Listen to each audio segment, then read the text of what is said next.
அவங்க முகத்தில் இருக்கிற அந்த ஒரு பாசம், அந்த ஒரு ஒரு தேஜஸ். பாட்டி இல்லை தாயி, அம்மா அப்படின்னாங்க. இரத்த உறவுகளை தாண்டி லட்சிய உறவு. கோவிலில் உட்காந்து ஜெபிச்சுட்டே இருப்பாங்க. உடனே சொல்லுவாங்க, நன்றி தாயி அப்படிம்பாங்க. எங்கள் சபை வந்து தொடக்க காலத்துலலாம் ரொம்ப கஷ்டப்பட்ட காலம். கொடுங்க, நம்மக்கிட்ட வேணும்னு கேட்டு வரவங்களுக்கு நம்ம வந்து இல்லைன்னு சொல்லவே கூடாது. அது என்னதான் செய்துன்னு பார்க்கலாம், எவ்வளோ தூரம் தான் வலிக்குதுன்னு பார்ப்போம் அப்படின்னு சொல்கிறாங்க. ஒரு புனிதை நம்மளை தொட்டிருக்கிறாங்க அப்படிங்கிறது எனக்கு சந்தோஷமாக இருக்குது.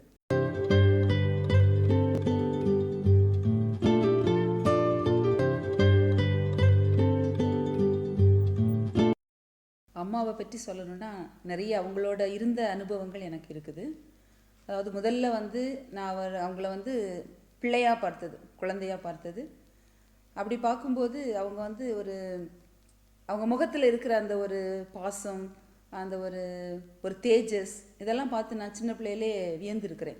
எப்படி இந்த பாட்டி அழகாக இருக்காங்களே, எவ்வளவு அருமையாக செய்கிறாங்க அப்படிங்கிறத பார்த்து நான் வியந்துருக்கிறேன். ஆனால் அவங்களோட ரொம்ப நெருங்கி பழகி பேசி விளையாடின ஞாபகம் எனக்கு இல்லை. கான்வென்ட்டுக்கெல்லாம் அழகப்பபுரத்துக்கெல்லாம் நிறைய தடவை போய் பார்த்துருக்குறேன், அங்கே உள்ள பிள்ளைங்களோட விளையாடி இருக்கிறேன். ஆனால் அவங்களோட பக்கத்தில் இருந்து அனுபவம் எனக்கு இல்லை அப்போ. ஆனால் அதுக்கப்புறம் நான் வந்து கான்வென்ட்டுக்கு வர்றேன், நான் அஸ்பரண்டாக ஜாயின் பண்ணுறேன். அங்கே குருசடிக்க வந்திருக்கிறாங்க. ஃபஸ்ட் டைம் எல்லோரும் நாங்கள் அஸ்பரன்ஸ் எல்லோரும் போய் அவங்கள பார்த்து அவங்கள்ட்ட பிளெஸ்ஸிங் வாங்குறதுக்காக போகிறோம். அப்போ எனக்கு ஆட்டோமேட்டிக்காக அவங்கள்ட்ட போய் பிளெஸ்ஸிங் வாங்கும்போது பாட்டி அப்படின்னு சொல்லி கூப்பிட்டேன், பாட்டி பிளஸ் பண்ணுங்க அப்படின்னு சொல்லி. உடனே அவங்க சொன்னாங்க என்கிட்ட, பாட்டி இல்லை தாயி, அம்மா அப்படின்னாங்க. ஸோ அதுலேருந்து நான் அவங்கள வந்து எனக்கு இன்னும் என் மனசில் அவங்க இருந்த நிலையில் இன்னும் மேலே போயிட்டாங்க. ஏன்னா அந்த ஒரு உறவு, இரத்த உறவுகளை தாண்டி லட்சிய உறவு, அதுதான் முக்கியம் அப்படிங்கிறத அவங்க எனக்கு சொல்லி தந்தாங்க. ஸோ அன்னையிலேருந்து நான் அதுக்கப்புறம் ஒரு நாள் அவங்கள வந்து எந்த உறவு இது கொண்டு நான் அவங்கள கூப்பிட்டது கிடையாது. பாட்டிங்கிற வார்த்தை நான் சொன்னதே கிடையாது. எப்போதுமே நான் அவங்கள அம்மான்னு சொல்கிறது தான். நிறைய பேர் என்னை வந்து சில நேரங்களில் பார்க்கும்போது சொல்லுவாங்க, இது யார் தெரியுமா, சிஸ்டர் வந்து எங்கள் ஃபவுண்டர்ஸுடைய பேத்தி அப்படிலாம் சொல்லும்போது எனக்கு அதில் ஒரு உடன்பாடு இருக்காது.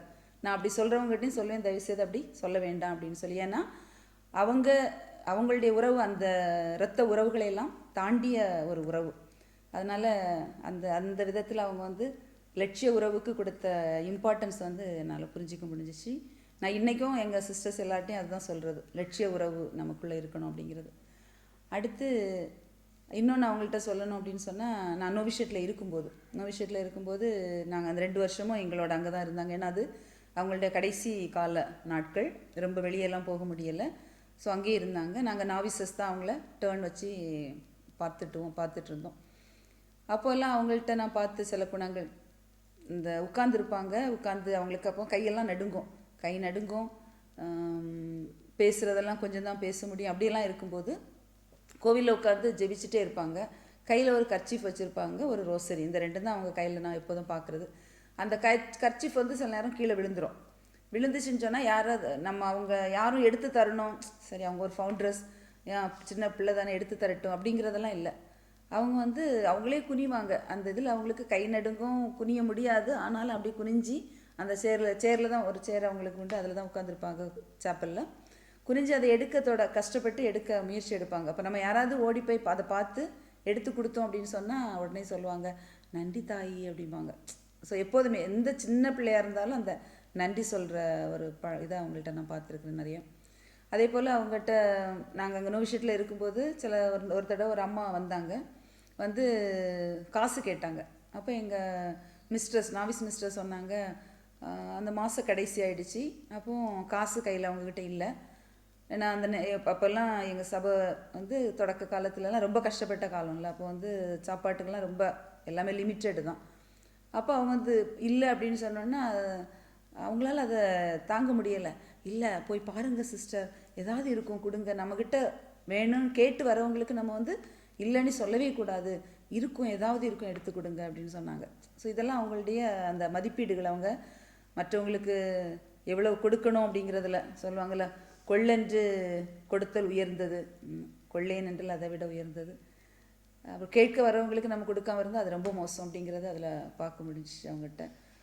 அப்புறம் இன்னொன்று நான் அவங்கக்கிட்ட ரொம்ப பார்த்து ரசித்தது வந்து, நான் அவங்களுக்கு நல்ல பெயின், கஷ்டமாக இருக்கிறாங்க, அந்த ஆஸ்மா எல்லாம் முடியாமல் அப்படி படுத்திருக்கிறாங்க. நான் அப்போ அவங்க கிட்ட போய் நான் கேட்குறேன், என்னம்மா கஷ்டமாக இருக்குதா, வலிக்குதா அப்படின்னு சொல்லி.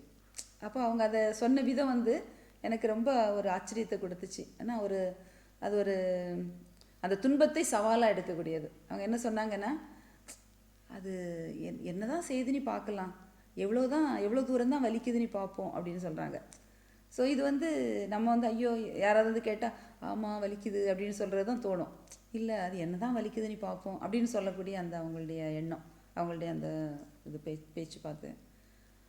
அடுத்து இன்னொன்று, அவங்க அங்கே இருக்கும்போது ஒரு நாள் அவங்க சிரிச்சிட்டே இருக்கிறாங்க, பார்த்து சிரிக்கிறாங்க. அப்போ இது வந்து எங்கள் நாவிஸ் மிஸ்டர்ஸ் தான் எங்கிட்ட சொன்னது, எங்கள்கிட்ட நான் நேரில் பார்க்கல. அப்போ அவங்க பார்த்து சிரிச்சிட்டு இருந்தோன்னே நாவிஸ் மிஸ்டர்ஸ் அவங்ககிட்ட போய் கேட்குறாங்க, என்னம்மா ஏன் சிரிக்கிறீங்க அப்படின்ட்டு.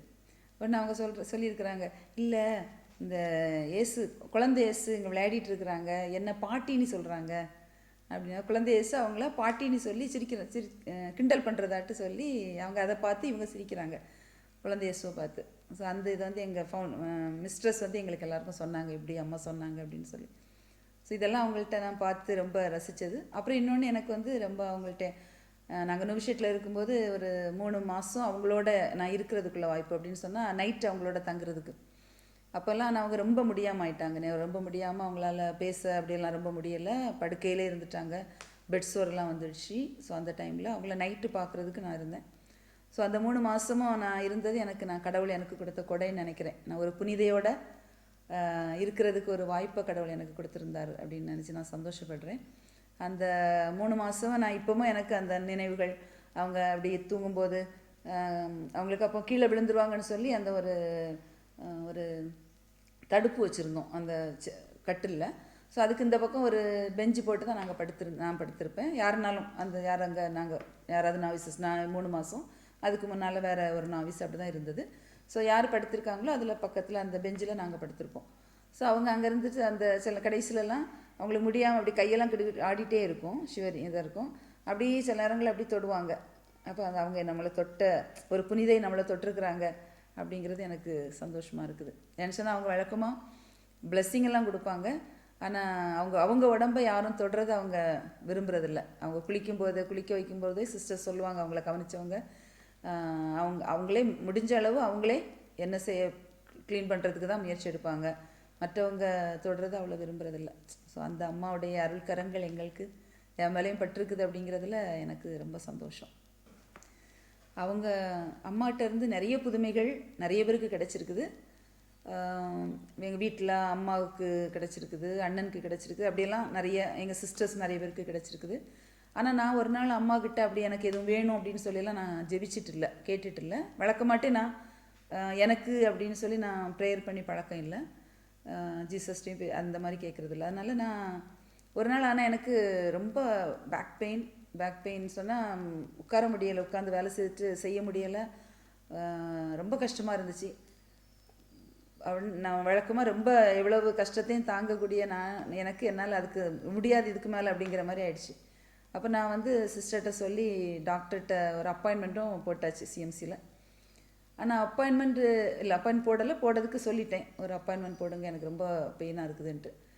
ஆனால் அன்னைக்கு சாயங்காலம் நான் வந்து சும்மா அதை அப்படியே உட்காந்துட்டு, என்னம்மா நீங்கள் இவ்வளோ கஷ்டமாக இருக்குது, எனக்கு உட்காரவே முடியலை, நீங்கள் ஜீசஸ்ட்டை சொல்லக்கூடாதா, சொல்லி எனக்கு இது சரி பண்ணலாமா, நான் எதுக்காக ஒரு ஆஸ்பத்திரி போகணும், இவ்வளோ நான் சும்மா ஒரு ஜஸ்ட்டு பேசுகிறது மாதிரி தான் அவங்கக்கிட்ட சொன்னேன். என்ன வழக்கமாக நான் இதுக்கு வந்த உடனே ஆஃபீஸ் ரூமுக்கு வந்தேன்னு சொன்னால் அம்மா படத்தை பார்த்து ஒரு சின்ன சிரிப்பு சிரிச்சிட்டு, என்னம்மா நல்லா இருக்கீங்களா, எங்களுக்காக ப்ரேயர் பண்ணிவிடுங்க அப்படின்னு சொல்லிவிட்டு வந்து உட்காருவேன். இவ்வளோதான், வேறு எதுவும் நான் செய்கிறதில்ல, ப்ரேயர் பண்ணுறதில்ல அவங்க வித்தியாசமாக.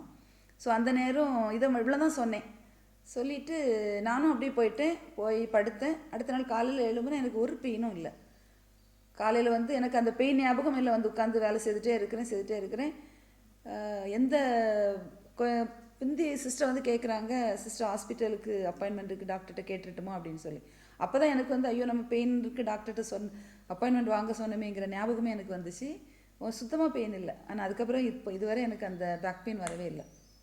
அது வந்து உண்மையிலே அவங்களுடைய ஒரு பெரிய புதுமை அப்படின்னு தான் நான் நினைக்கிறேன். நன்றி.